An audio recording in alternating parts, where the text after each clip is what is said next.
Hello, everyone, and welcome to Between Chords, the series of talks organized by Orchestra Vitae with the great support and sponsorship of the Spanish Embassy in London, to whom, as always, we are eternally grateful for their support with this initiative.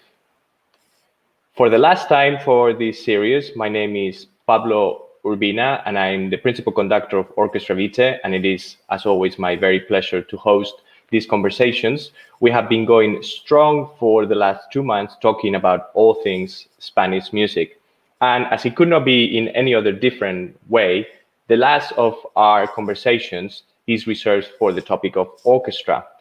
Since these conversations are organized by Orchestra Vitae, we thought that it would be the most fitting and appropriate way to finish today and talking about the differences between orchestras all around the world, the different sounds that orchestras produce, and with the great expertise of someone that has conducted all over the world.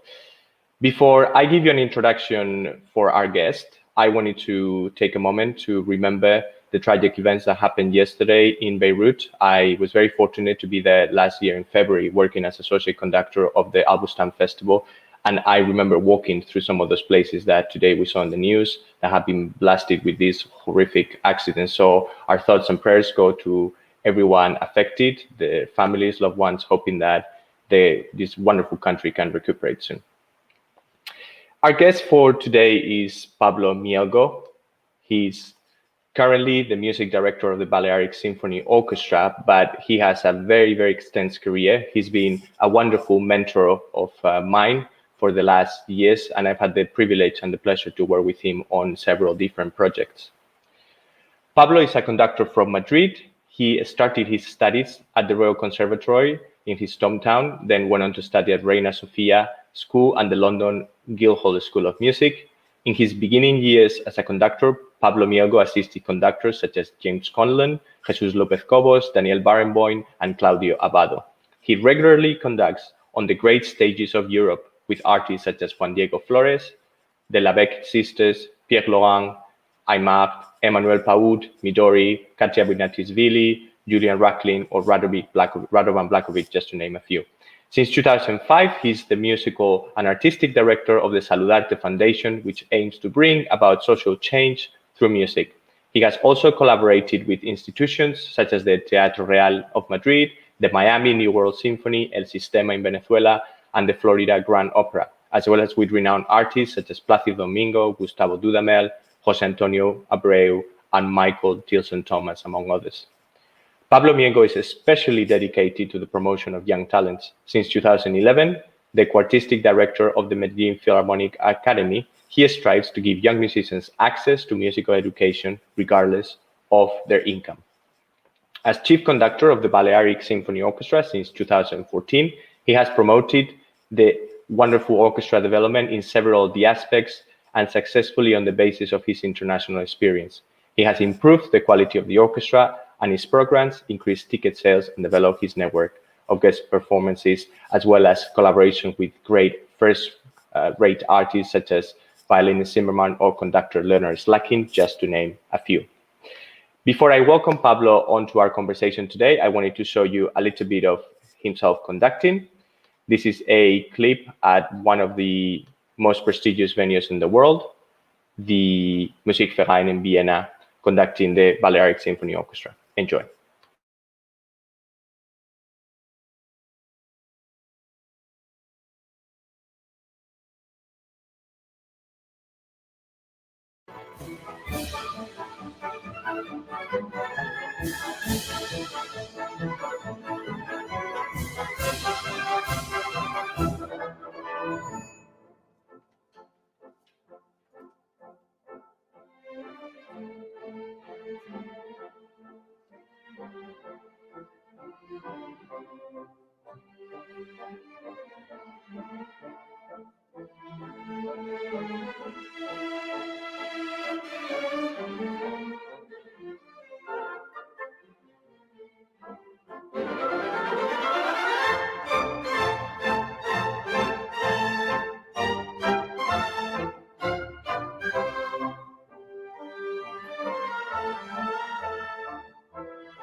Pablo, it's my absolute pleasure to welcome you into this Between Chords conversation.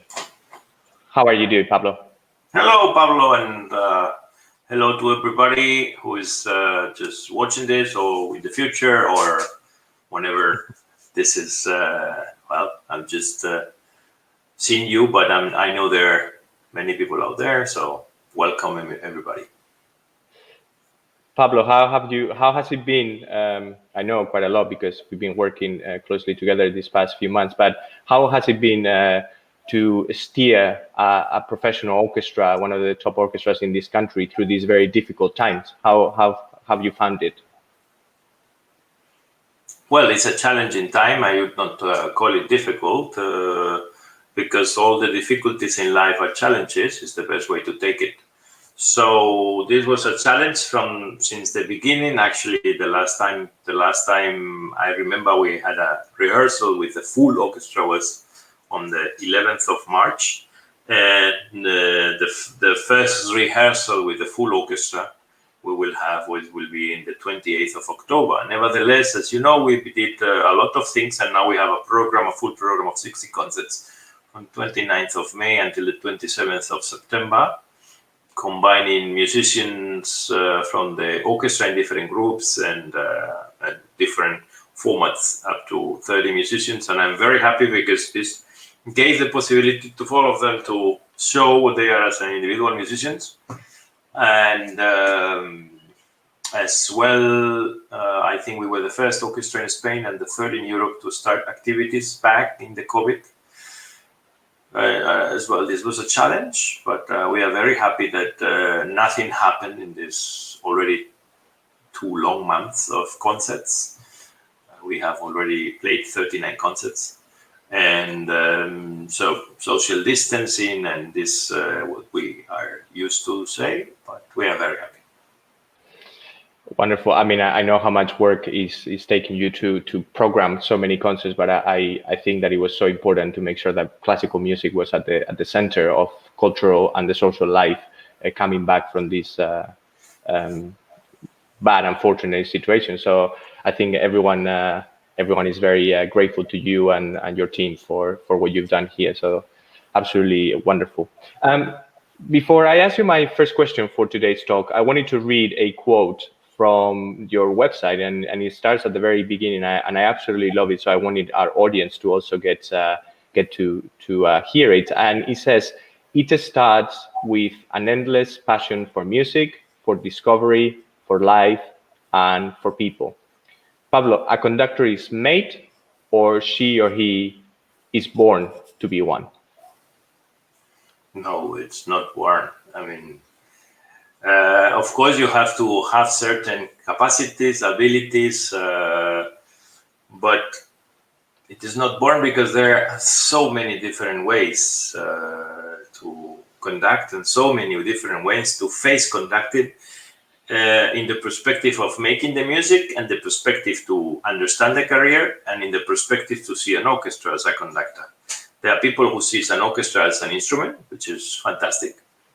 There are people who see an orchestra as a human being group to be led, and which is as well very important, the human aspect. And there are people who, through the charisma, use the charisma to avoid many conflicts. And there are people with no charisma but a fantastic music making. So it is something you develop, and it is very important that this is a working in progress. It's like marriage; nothing is forever. So it is something you have to work every day, not to be beloved, because this is crucial, and a conductor has not to be beloved. But the conductor needs to know that he can do his job or her job, and can be done as better as they can, and this means huge effort in all senses, not only in the musical one. Wonderful. Non-professional musicians often ask the questions, ask conductors the question: if the music is written down, why do you need a conductor? And before I ask you my next question for you to answer to our audience, I wanted to show them just two very tiny clips of the second movement of Beethoven's Seventh Symphony, conducted by two of the conductors that are perhaps known to be some of the most iconic in our industry, Carlos Kleiber and Karajan. And I want the audience to hear how different the two versions of the very same piece composed by Beethoven in this year that it was his 250th anniversary, they can sound. So I'm going to head and mute ourselves very quickly to show our audience these two examples, and then we'll come back with more questions for Pablo Mielgo.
I won't ask you, Pablo, which one is your favorite, but I won't put you in the spot. But how can a piece of music, Pablo, sound so different depending on who is on the podium? And what makes of an orchestra such a special organism, such a special thing for us conductors? Well,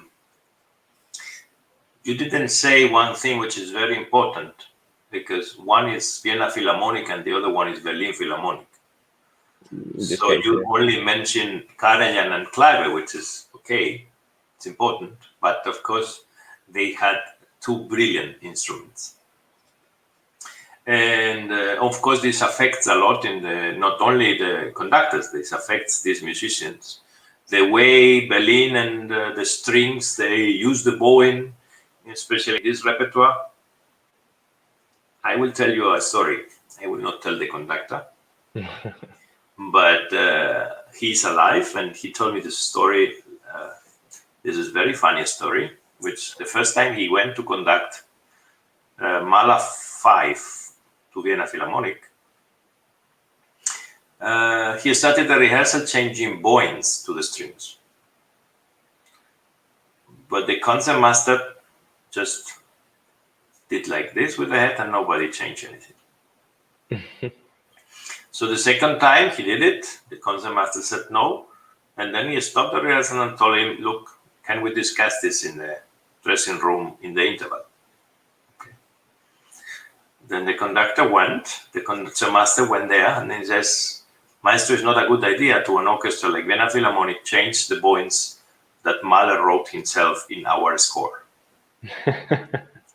So this says all about the orchestras, and this is all more important. The conductor is an icon which started, I'd say, beginning of the 19th century.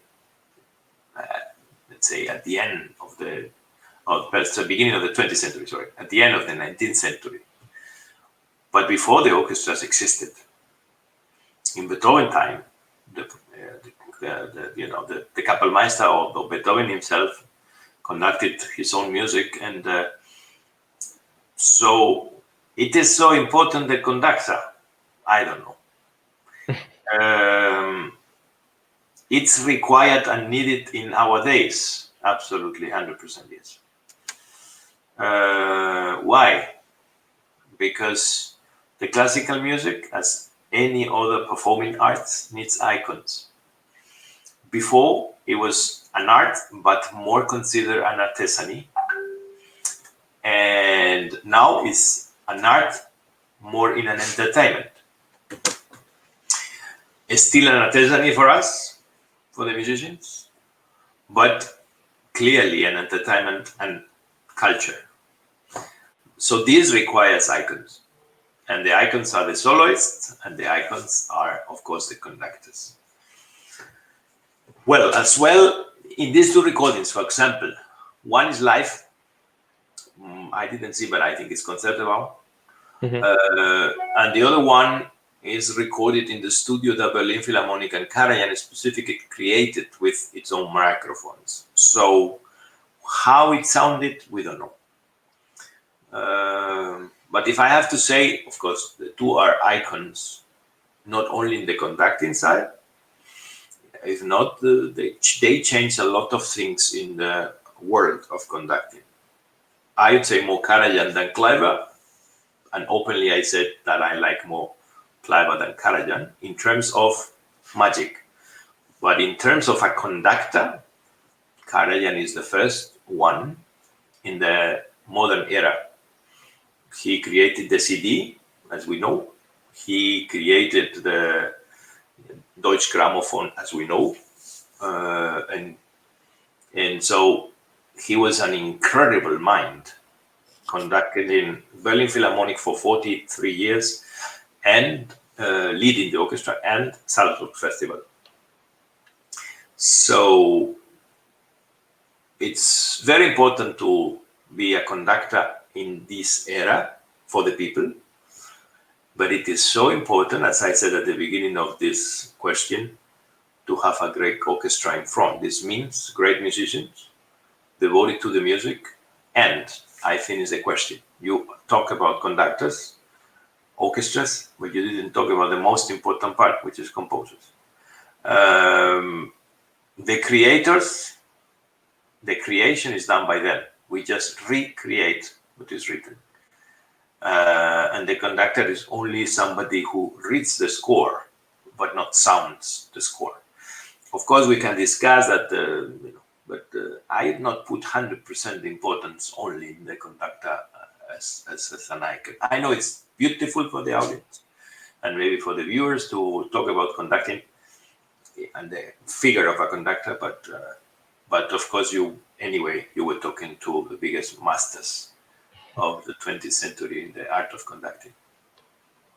I'm very happy that you brought right away that question back to the importance of the orchestra, because after all, this conversation today is precisely about orchestras and about the differences with orchestras in different places, which actually brings me very nicely to our next question, because I know you have conducted all over the world.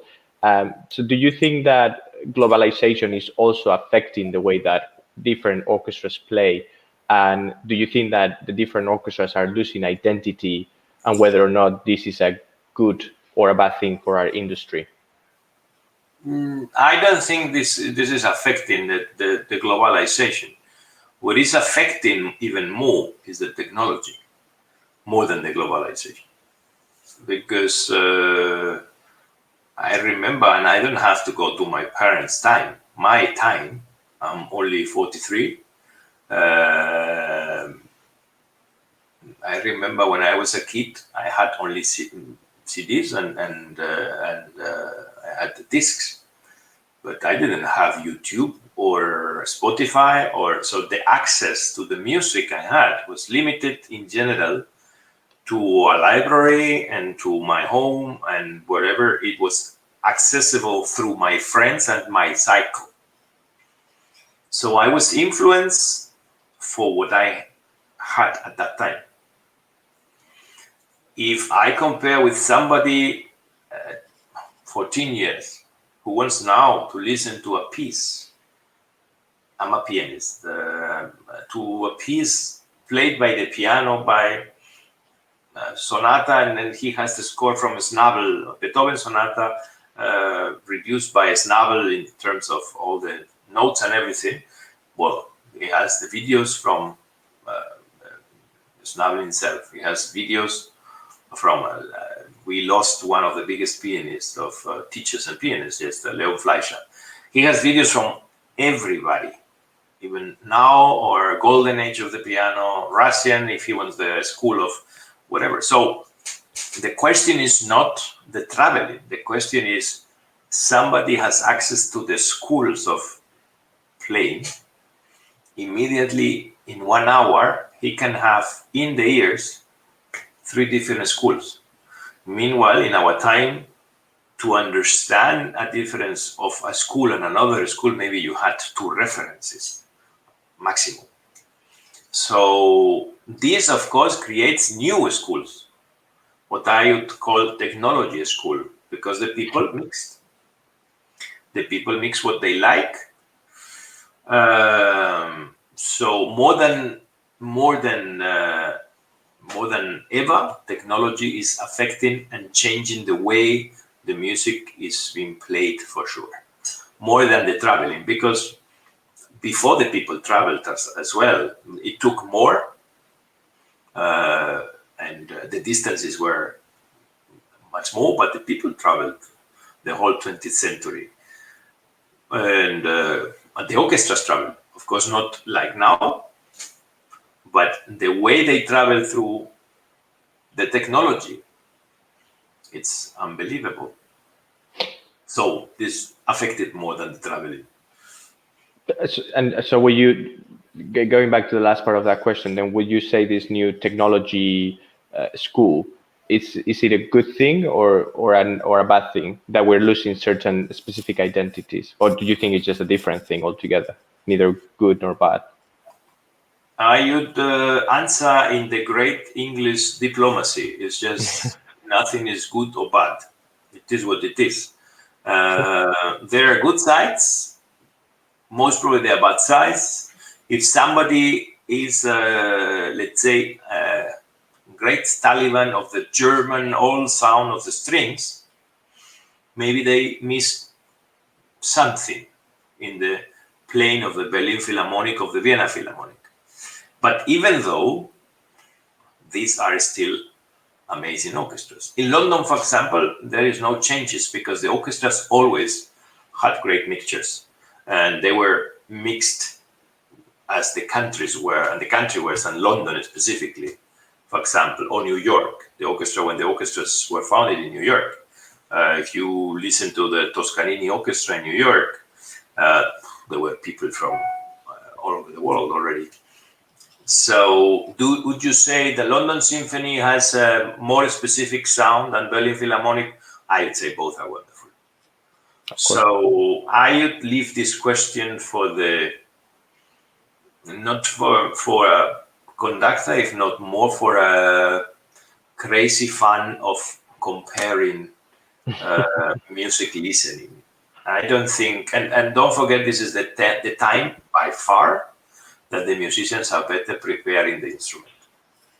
So now you have any audition, you get amazing people, young people from all over the world who are incredibly trained, and not only in the instrument, if not in the knowledge of music. So it is the best time, I think, of all times. I always admire how you're always a very positive person, and I like very much that about you.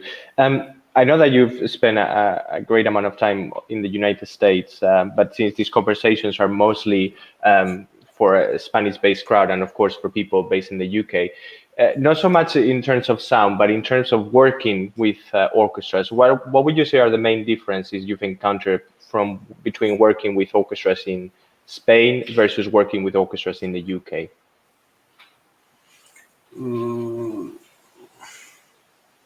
Well, the amount of stress in England for working in an orchestra, especially in London, is incredible. That somebody has 3 rehearsals in a day. Not only to keep the standards, if not to really survive from a proper fee. So this, of course, transform the music making in a faster way of making music. And this transform your conducting in a faster way of conducting. Because if you have only two rehearsals, this is in a good case. In England, you have, or in London, you have 2 rehearsals with an orchestra of 3 hours service, and you have to do a full program. Of course, the orchestra knows this. They are absolutely incredible in sight reading, top, because they are used to.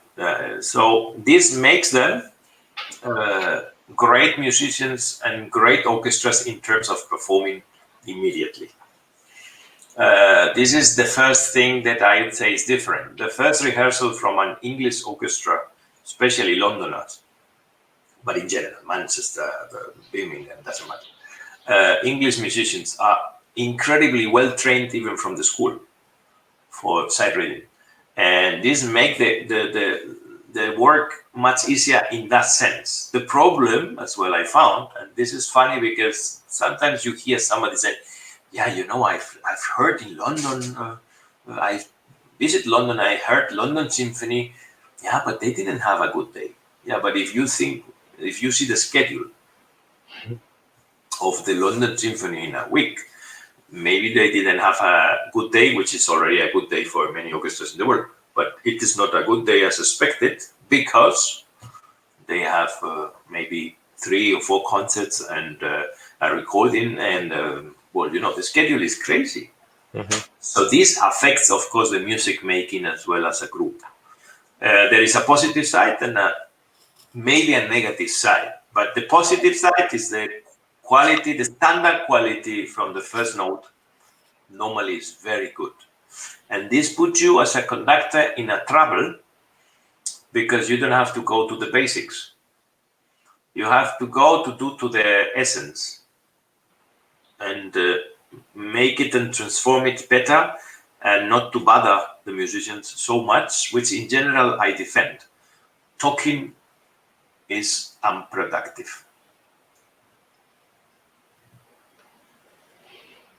Great. So would you say, then moving a bit to, if you can talk a little bit about how it is to work with orchestras, not just by comparison to say the opposite, but what are some of do you find any key aspects to working of the culture of classical music and orchestras in Spain that is distinct to our country as opposed to other countries? Or well, it is developing a lot, It is developing a lot. The orchestras, with the young generation of musicians coming into the orchestras, are transforming the orchestras in the world. This is not Spanish or not. It is don't forget the Spanish. You are Spanish as well.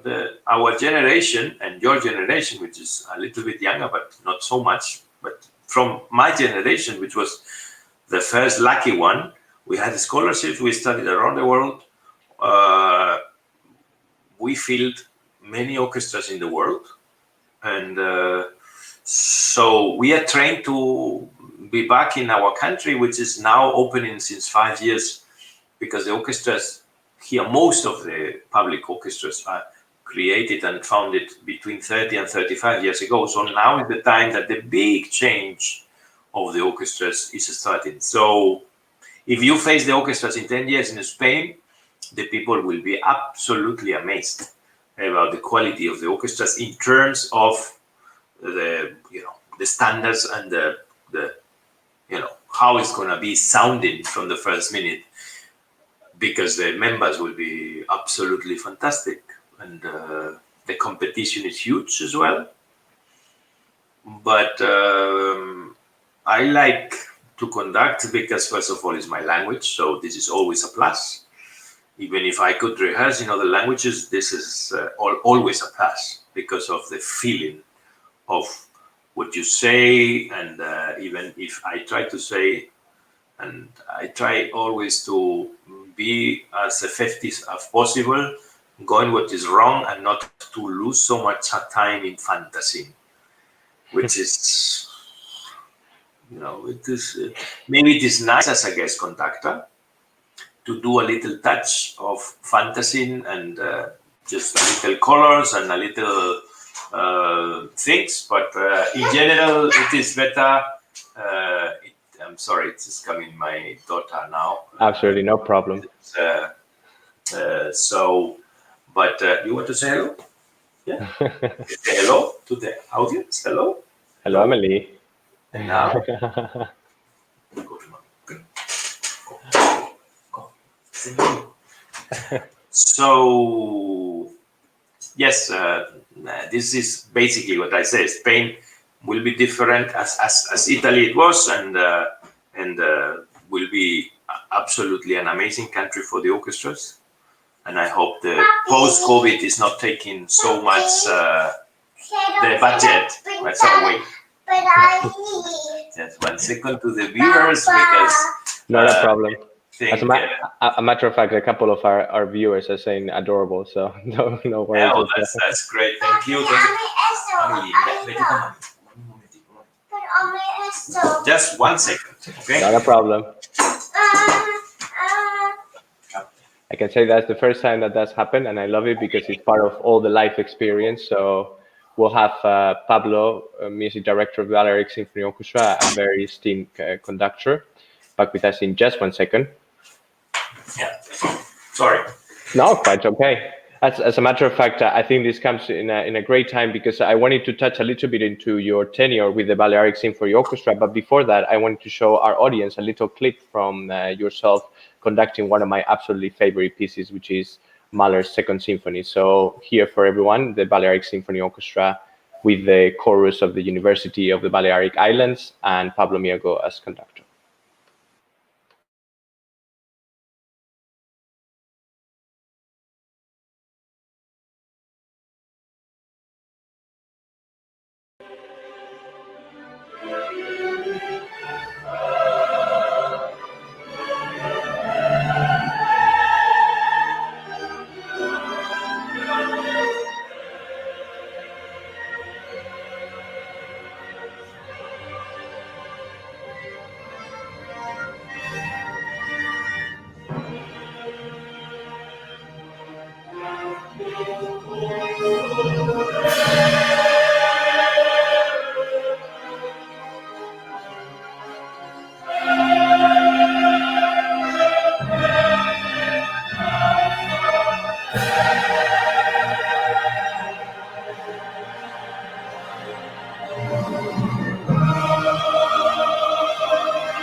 I could listen to that for hours on end, but I want to make sure we stick to our timings.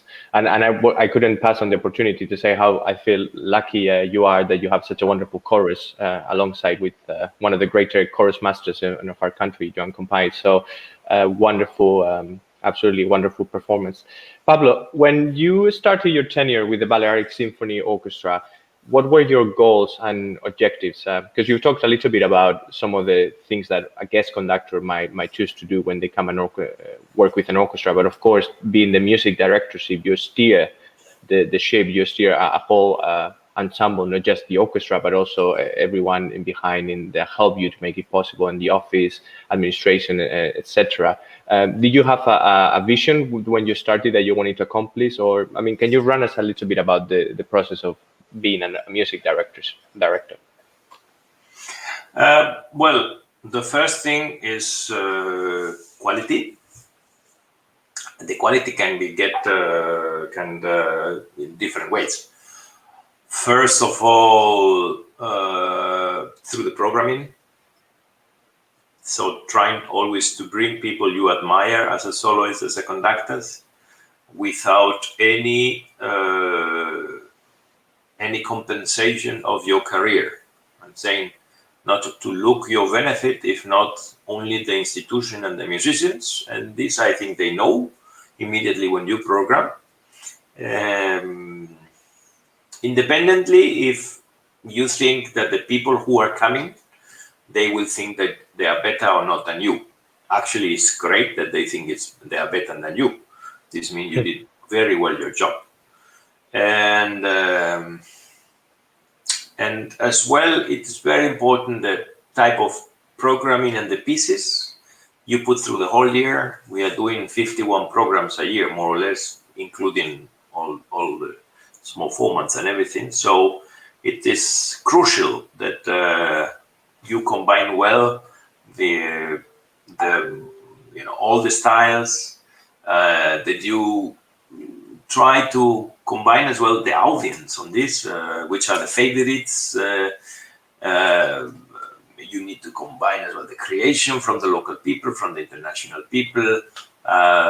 We have the islands, which are very specific in terms of tourism. We cannot forget this. So, well, you have different aspects in the programming which are very important. And then,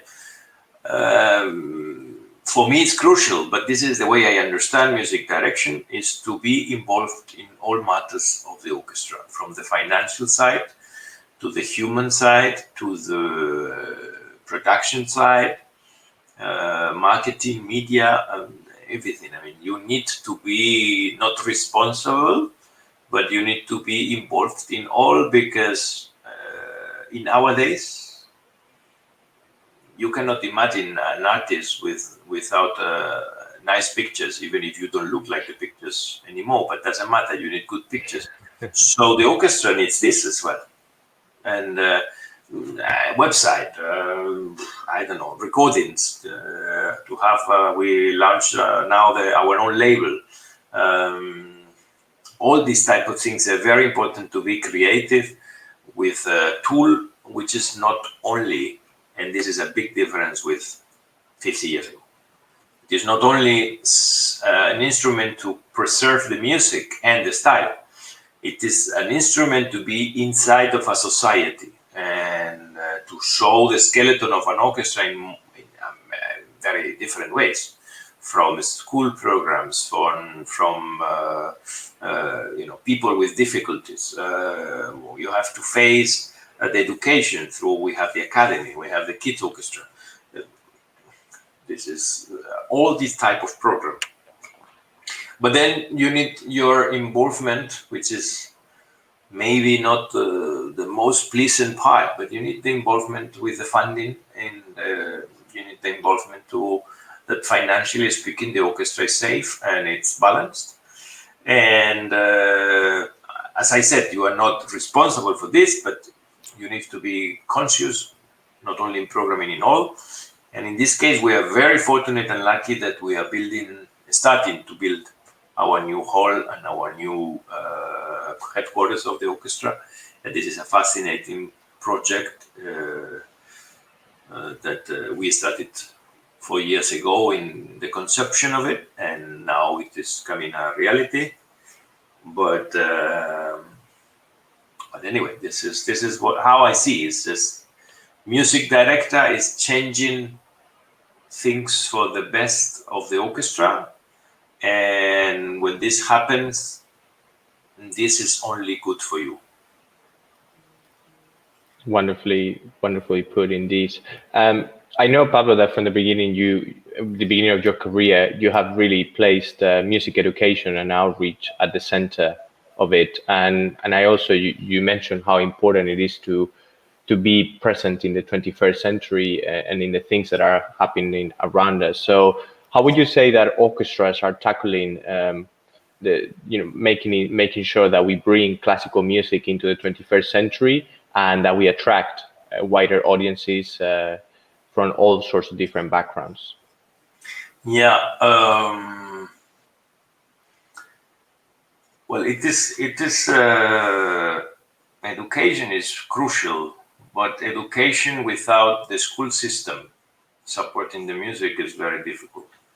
So this is something I always, in private conversations with the politics and the people who are responsible for the education, I always mention creativity is basic for the kids, for the youngsters, and this will make better citizens, maybe more difficult to handle, which is good because they think and create more, but it's better society in sense that if you prepare the people to be creative, you prepare somebody to have the best tools in life possible. And music is, of course, I'd say the best way to create a team.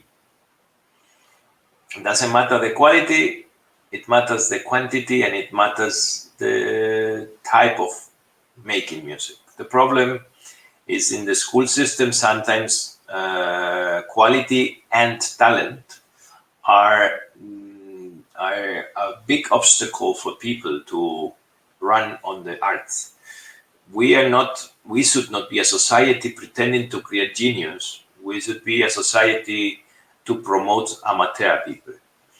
And this is crucial for our art because amateur people are lovers of music even more than the professionals, because we have the professional side, and the professional side sometimes is just you are doing your profession, even if it's music and we have nice time. But with the whole work you have on the head, but the amateurs, love the composers. They face the other way what we do. And that's why it's fantastic that from the kids side, I think actually England, most probably if I talk to English people now, they say, but there are a lot of cuts from the last year, blah, blah, blah. But even though the school system always promoted especially the instruments, chorus, bands, all type of bands, wind brass bands. We know how wonderful the brass bands in England or in the whole United Kingdom. But I think education is crucial. The orchestras, depending the region, it's very different to have a orchestra like mine, for example, which is a region specifically in Spain, than Berlin Philharmonic, which is a worldwide institution. The type of projects they need to promote and create are different. Even though in my orchestra we have an academy, we have kids orchestra to combine, we have the community engagement projects, we have the school concerts, and of course this is putting the music as much as we can into the society in different ways. But to listen to a Mahler symphony with 16, it's very difficult. And we don't have to suffer for this. If the 16-year-old or 17-year-old people are not coming to listen to a Mahler symphony, you don't have to be traumatized, because this is something which comes with the time. Somebody with 40 or 30 long or 50, they will have a perspective of life, of listening much better. And that's why they say, but classical music, we have to approach classical music to youngsters. It's true, but only a certain little part of classical music, which is affordable for the young people, because it's more related what they are listening. It's more related with 3-4 chords. They are listening to a pop or now this horrible reggaeton and whatever. But these are based on 3-4 chords of our music. So why do they like Mozart? Because Mozart is based in few chords. Why did they don't like Bach? Because it's more associated with polyphony and different voices going, so the language is more complicated, even if it's a miracle. So we have to, of course, it's not only bringing the people like in a general subject. It's better to bring the young people through John Williams than Mahler, because you will not bring young people through Mahler. Or maybe a little part of Mahler. Or when I say Mahler, I say Brahms, I say Stravinsky. I say, even though Stravinsky is easier than Mahler for the people, because they listen to the Rite of Spring and they these rhythms, and they are fascinated for 100 people playing this. And then this, I finished with specifically with this after the Rite of Spring, is the live performance is really missing to the people, just to listen to the miracle of an orchestra, because the youngsters, even if they don't like to listen, they are fascinated. I don't know anybody who was not fascinated for the fact to have 100 performers at the same time doing something. This is unique. There is nothing in life like this. Nothing. It's not only in the arts. There is nothing which there are 100 people doing the same thing at the same time, producing beauty. Nothing. And this is a miracle with no technology. Absolutely. I mean, I couldn't agree more. And I think you touched on a really important part, which is education. And it brings us very nicely to the last clip I wanted to show of you conducting before we finish this conversation today. And I know that you've developed a wonderful relationship with El Sistema for many years. And this is a clip of you conducting a tribute concert for Maestro Abreu. Everyone, conducting Tchaikovsky 5.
Pablo, just to finish off our conversation today, which has been as always, an absolute pleasure talking to you about all things music and all things orchestra. In these times of uncertainty, what would you say to all those young aspiring musicians, not just conductors, but musicians in general, that might be worrying about the future of orchestras? You know, seeing how many orchestras are on the verge of collapse and with a very dark future. You being such a positive person, what would be your advice or your something for them to hear from you? Keep trying. Keep trying. It's this is what life is about.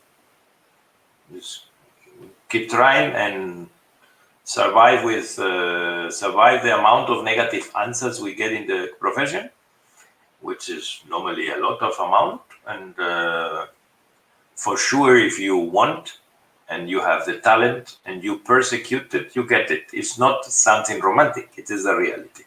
It is difficult, but it is not worse than it was.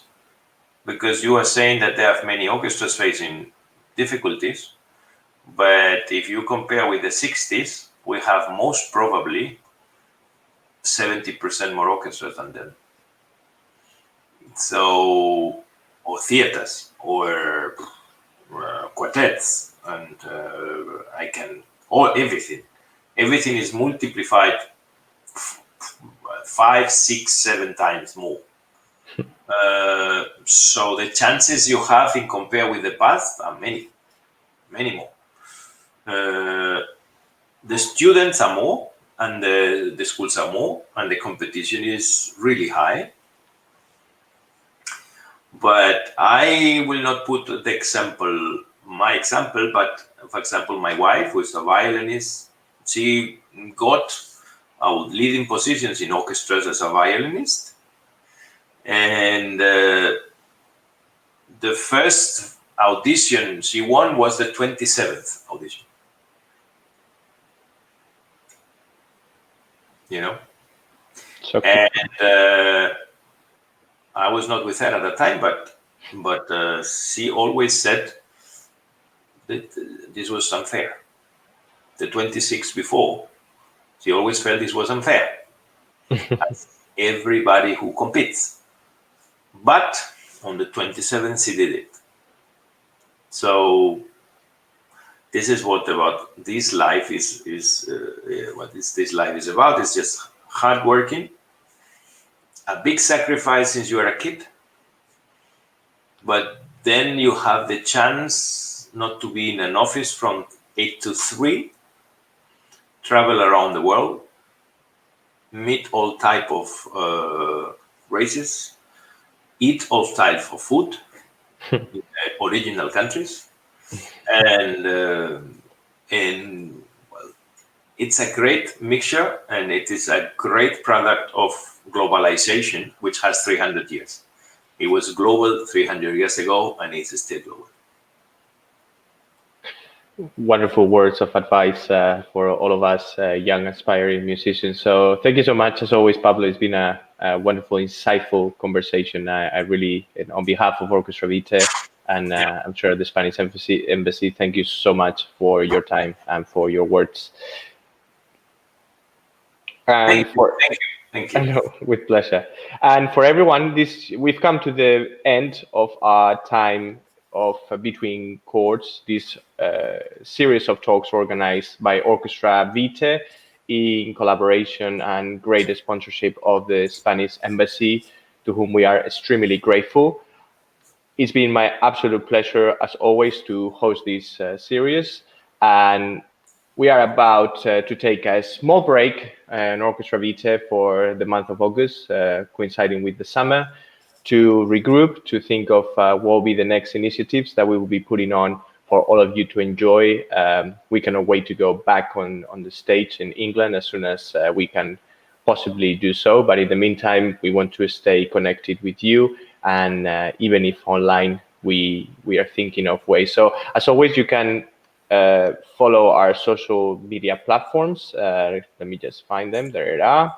And you can let us know anything that you'd like to see on the next series of conversations, on the activities, or anything that you can suggest for us. we will greatly take it into consideration. And once again, for the last time, stay safe, stay well, and thank you so much. Have a lovely evening.